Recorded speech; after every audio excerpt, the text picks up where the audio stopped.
They are among Louisiana's best and brightest. They have distinguished themselves as preeminent writers, artists, and entrepreneurs. They are Louisiana legends.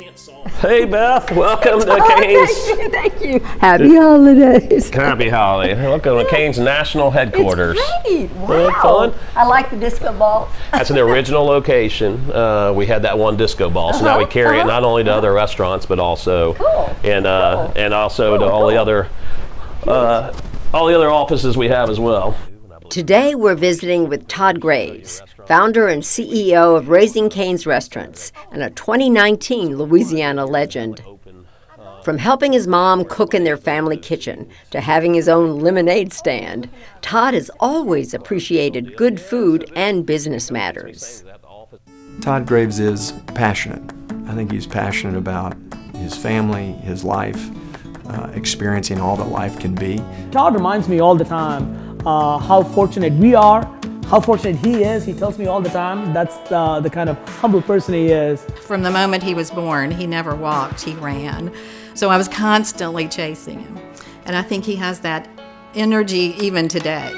Todd Graves is a natural-born leader whose tireless enthusiasm, kindness of heart, and love of adventure inspires countless others along his journey of a good life. I just recall Todd as that kid in school everybody gravitated to. And Todd was just kind of that leader.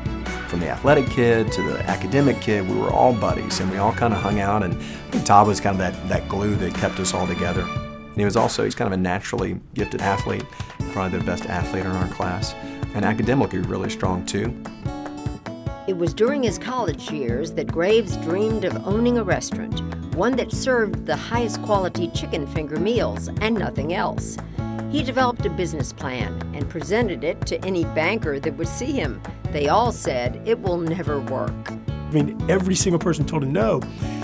But Todd had this vision, and he very clearly understood what the vision was, and he knew that it was going to be a winner. He just wouldn't give up. You know, he's one of these people who has boundless energy and he has a passion. So when he's committed to something, he doesn't take the word no. I mean, when he realized that he was going to have to go out and go do his own financing to create a new restaurant, went out there and, everything from a Boilermaker, the offshore energy industry, salmon fishing in Alaska. I mean, these aren't jobs that are cush jobs. After raising his own startup money, Graves returned home to Baton Rouge. With the help of a small business loan and his own hands, reconstructed an old building at the north gates of LSU. In August of 1996, the first Raising Cane's restaurant opened. He named it after his yellow lab. You know, back in the day when we had young children, he was working, 16 hours straight, 20-hour days. I'd put the car in the car seats, take dinner down to him at the office just so we could see the kids, and then keep working until 2 or 3 in the mornings. I don't think his success surprises him. He always kind of knew he was going to make something happen. Today, we have over 450 restaurants. We're in 26 states, 6 countries, and we surpassed over $1 billion in sales. That came out of our small town, Baton Rouge, off of our university here. And Cane's, to me, for him, was not the end. That was not the intention, was to be this large business that has made him quite wealthy. The intention was to live a full life. Whether it's building a successful business, going to base camp at Everest, or running with the bulls in Pamplona, Todd Graves is a guy that you can look at and see where his passions have taken him. I've known Todd forever. He just has a way of approaching life that just wants to draw you in and quite frankly make you better. Todd's basic instinct is to, number one, treat people the way he would want to be treated. And then his other sort of basic instinct is to make the community better. It could be Breck and his work there with the dog parks. He does Lemonade Day, where he invites kids to have a lemonade stand, and he makes it possible for them to dream about one day being an entrepreneur themselves. He's out trying to do the right thing, live his life, not only support his family, but really try to make other people's lives better. I think his personal mission is to take the good fortune that he's had and spread it to other people, to do the most good works that he can.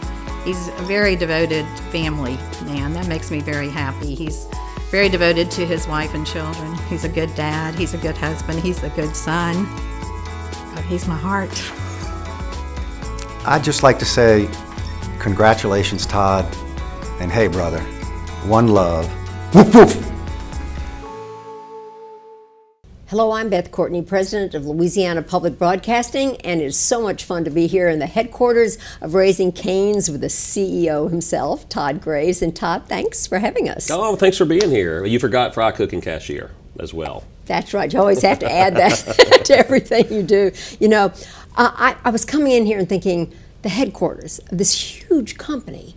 A company that, what do you have now, 450? Yeah, we're growing, we're opening quite a few this month as well, so probably end up at the end of the year about 500 restaurants. 500, 26 states at last count and growing, and maybe 6 foreign countries? Yeah, it's crazy, I know. It is amazing, it truly is. And I guess I was thinking how fortunate we are that you love Louisiana so much that you wanted to keep your headquarters here. And why is that so? Well, for me, I'm a Louisiana boy. I was born in Toro Infirmary in New Orleans and raised in Baton Rouge, and just love so much about this state. And really, Cane's culture and Cane's quality of food and Cane's friendly crew are all Louisiana-based. I grew up in my kitchen cooking with my mother, and and that's where we spent time together. That was an expression of love, and that love of food and spending good time together carried over into Cane's because I wanted a place like that. I wanted to do a quality product. And chicken fingers wasn't exactly Cajun or Creole food, but I knew people would like it, and spending time with good crew members. And it's interesting now. I carry Raising Cane's with me to really all over the world right now. I carry that, and that's really started through that Louisiana upbringing. So that's where that slogan, One Love, comes from. Yeah, that one love. That's quality chicken finger meals, and so, if you're going to cook here in this state, you got to be good. Well, there are very few, that's right. There are very few things we're sort of, we're very proud of and sophisticated about. And we always say, you can tell us we're not that good at a lot of things, but one thing we know, we're good about food, right? We are good at food, for sure. We're good at food. And culture. And culture. It's like that Southern hospitality, but Louisiana has something I think really special because we have such unique cultures that come together here. And for me, it was a guy's, imagine a young man's dream, right? College business planning class and coming in. And you have something that's crazy back then. Like now it's real common, chicken fingers, but back then it wasn't. And when I opened that location, North Gates LSU, people supported me. And they came in because it was that Louisiana hospitality. It was this guy's working really hard. This is his dream. So let's go eat there. And then I learned about community service and community involvement because, maybe it's the LSU band came out and they had a little bit of money to come spend, but they'd come to Cane's. I'm the one that fried their chicken. They knew everybody. So you just never forget that. And for me as we grew the businesses, that's why it's very important for me to keep the headquarters here. And I want to grow our locations all over the world someday. I want to be a worldwide brand that people are proud of, but I want to know we're based right here in Baton Rouge. And what we need, I guess, in Louisiana is to have more companies like yours. Well, it's interesting you say that. I'm very proud to be the largest restaurant company in the state. We have unbelievable restaurants, as we all agree, in this state But for me I want people to be proud of and say we're a part of that, and Louisiana's a part of that thing as we grow. Well, I suppose, though, that you had to make a decision at one point about whether we had the infrastructure to allow the growth to take place. And there was a lot of talk about maybe you needed to move to Dallas and all of that. What were the things that were lacking to make a business really grow, or things you think we could improve?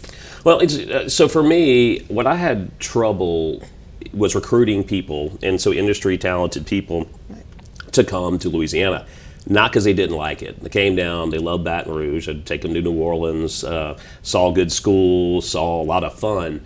But we're not a hub of restaurant industry, like national headquarters or even regional headquarters. And so for the dilemma we got into, it was a conundrum. They're like, I'd love to come here and work for you, but if I don't like Raising Cane's or y'all don't like me, I'm gonna have to move my family again. And so for us at that point, I knew we needed to open an operations center somewhere else. I looked at really every major city in the country, and Dallas-Fort Worth was not only a great restaurant hub for national headquarters, regional headquarters where I could attract talent, it was also an hour flight from Baton Rouge. I could go down to Baton Rouge Airport, jump on American Airlines, and then we were close, and I could keep, for me, going back and forth and working. And from there, we can hit anywhere in the country, and really nonstop flights, really all the places we're going to grow in the world.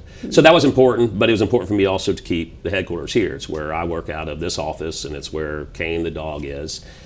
Kane 3, is that right? We're on Kane 3 already, Kane 3. Yeah. But so for me, it was something, and I've talked about this a lot, but you can't solve having a bunch of restaurant headquarters, but what you can be is a good example of how you can grow a business, right? So there's other larger business coming out. Walk-Ons is now getting a national presence, and I guess I've mentored Brandon in the process of growing.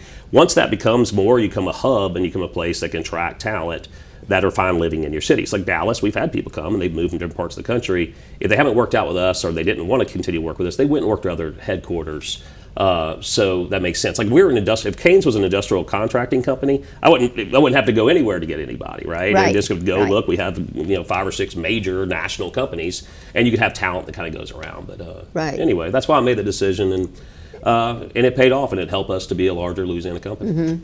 Have you always been so focused? I mean, as a child, honestly, what were your best subjects in school? I knew you in high school. It's interesting. I was more not on the numbers side, but I was more on the creative side. And so, anyway, I was more of the Englishes and the histories and that sort of thing. I actually didn't take a business planning. I didn't take one business class in college until we did the business planning class for Raising Cane's. I look back on it, and I'm like you. That's my background, more of the creative. And I think, why didn't somebody tell me the difference in accounting between accrual and cash? I never took any of those classes. So you lecture now, though. You give advice. You talk to students now, and what do you tell them about preparation for the future? Yeah, quite a bit. I teach a lot of aspiring entrepreneurs, right? And talk.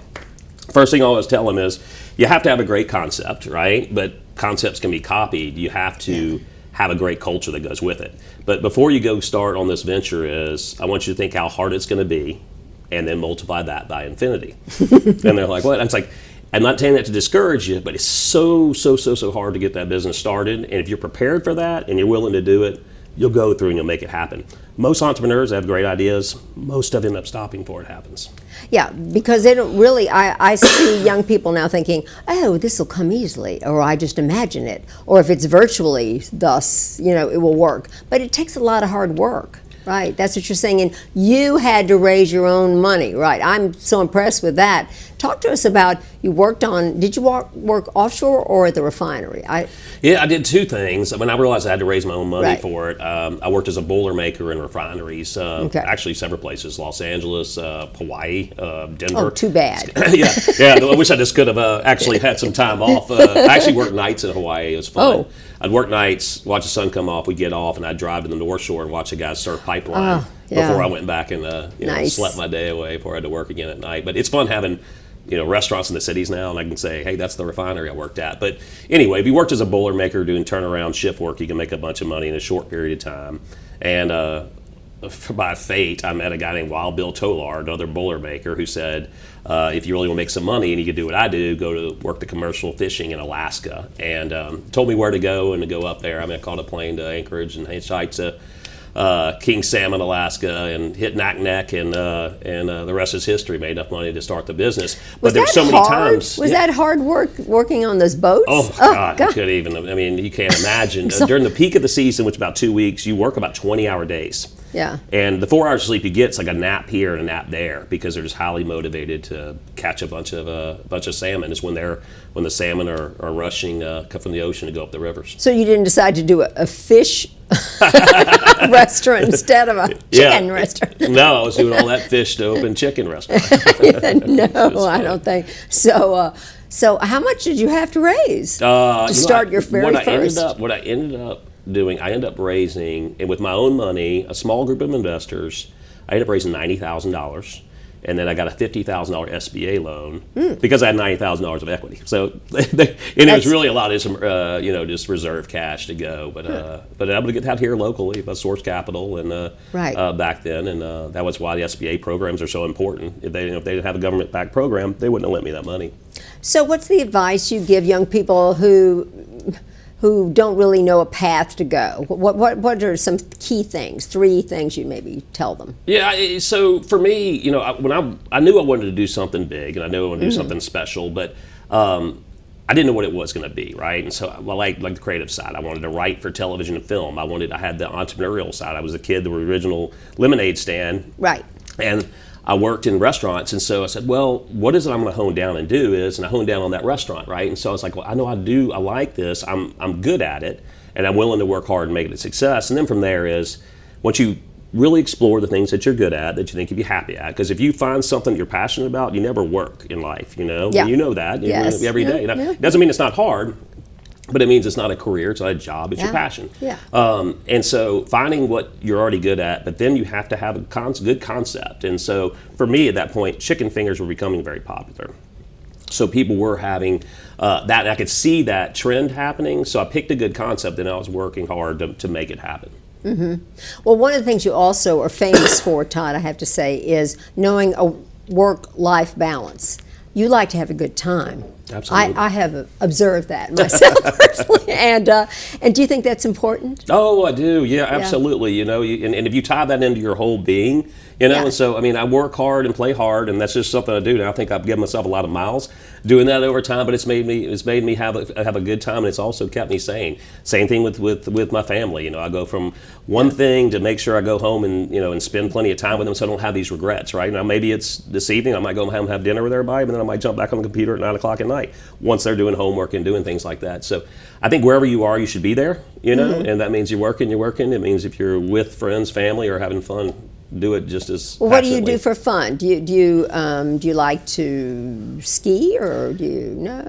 Yeah, I love to snow ski. We always go every year after Mardi Gras. I'll go to a Mardi Gras Right. week. I generally like the outdoors, and so I like doing. And then Louisiana is a great state for that, you know. And I love to travel, and so I think for me is I like to have adventure. I like to travel, I like to see new things, and so that's why I think I was not hesitant to go to Alaska, to go commercial fish for sockeye salmon, just hearing what Wild Bill told me. But there was that adventure, right? And then tying that into what we do, like places I go now are going to look for future Raising Cane's and understanding the culture. That's really fitting great in my life. I understand one year we were talking to you about becoming a Louisiana legend, and perhaps you were going to be in the Philippines. Now you have one restaurant there? Or? Well, we're working on our area development agreement, but not only the Philippines, but for all of China right now, and also adding Singapore. So a man named Tony Tan Shikong, he's the founder and CEO of Jollibee food company. He has a restaurant called Jollibee, and just an incredible entrepreneur and hardworking guy that loves his people, and anyway, he's someone I want to be like as I get older. Wow. To go, and so we're gonna work together in China. So really, pretty much all of Asia. So he's the largest restaurateur in Asia, and has a lot of great success. I like his people, I like his culture, I like how he takes care of his team. What's the outside number? Can it be too big? No, it just is. You know, I want to go anywhere that.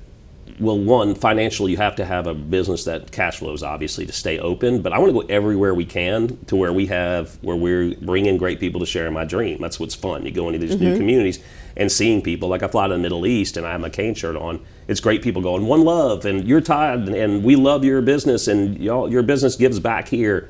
That's a dream come true, you know. And if you can keep doing that around the world, that's just And so awesome. every location you try and do that involvement in community. 100%, yeah. 100%, Everything we do here. That's like, so for me, our vision is to have locations all over the world someday. That's aspirational. Right. But we want to be known as the brand for quality chicken finger meals, great crew, cool culture, and active community involvement. So that's the vision. So if we go somewhere and we don't do one of those, we're not hitting what our vision is and what our goal is. So evidently you won an award too for like a fun place to work, I think. So what do you do for your employees? And is it hard to get really good people? Yeah, no. So for us, you know, our biggest selling point to come work for us is our already smiling crew. You know, people see our people and they're friendly and having a good time, also taking pride in what they do.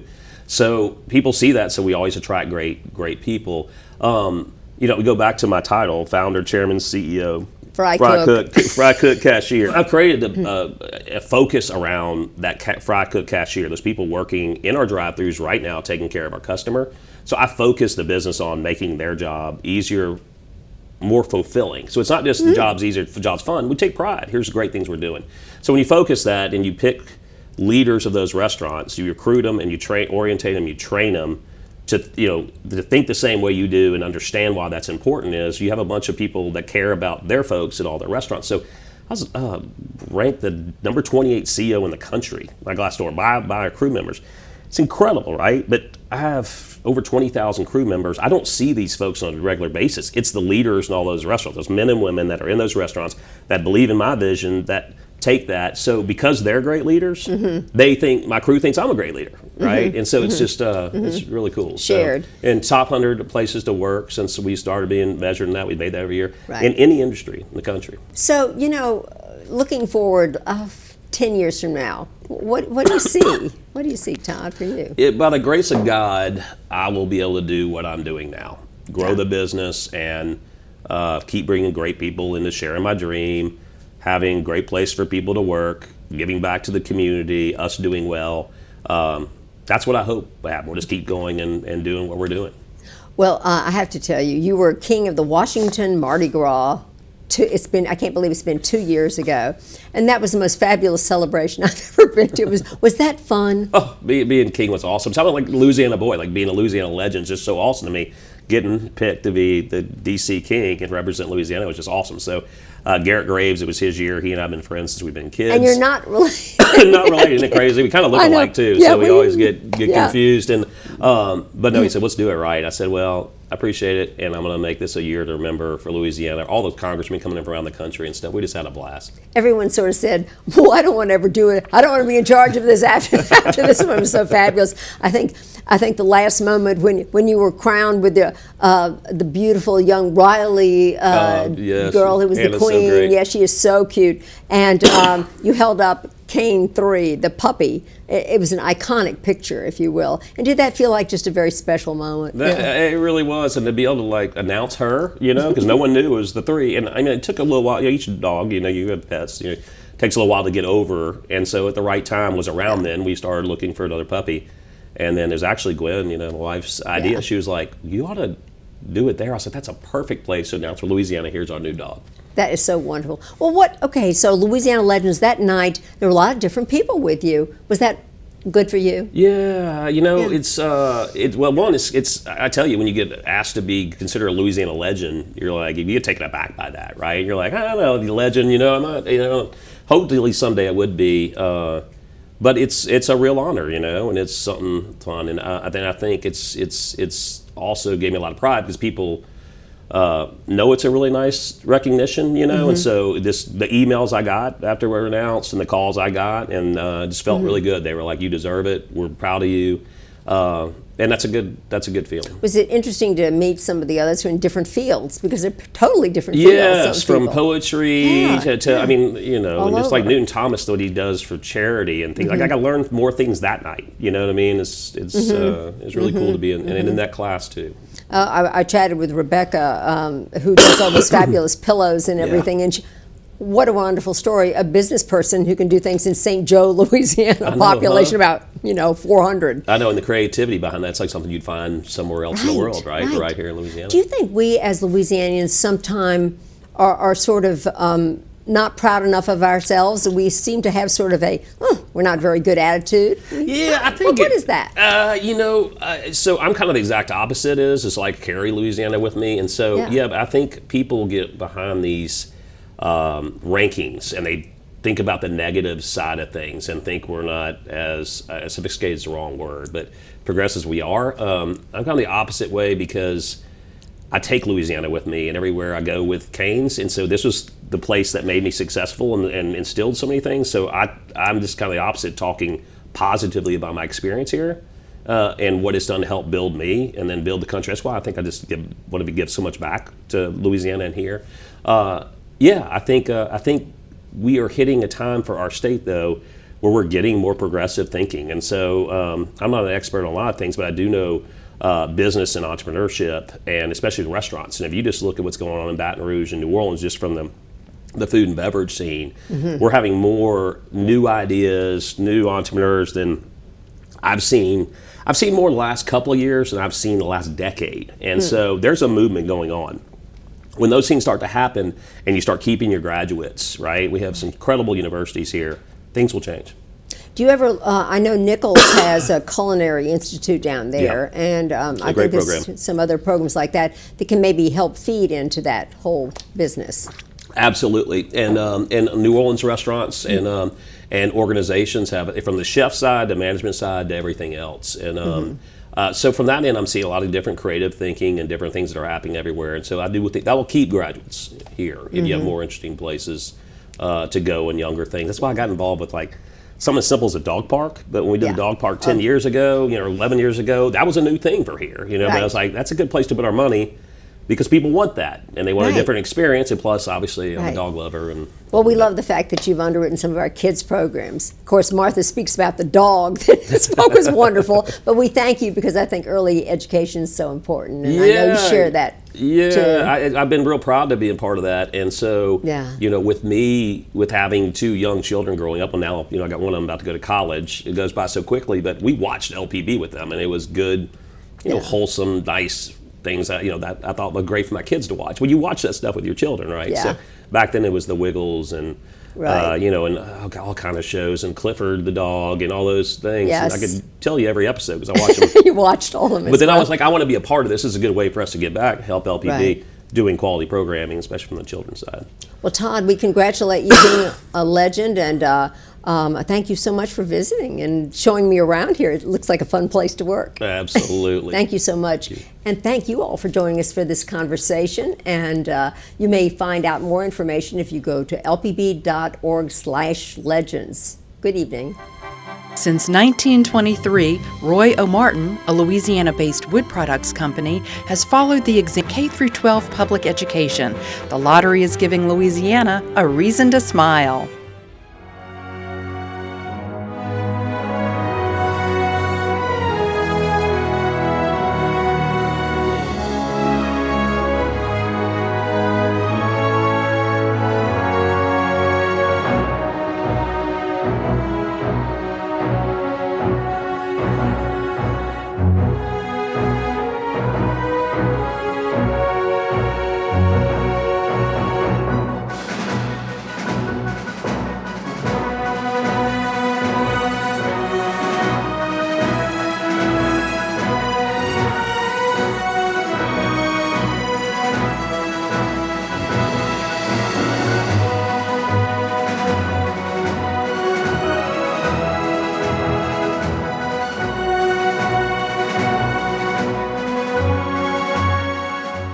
For a copy of this program, call 1-800-973-7246 or go online to www.lpb.org.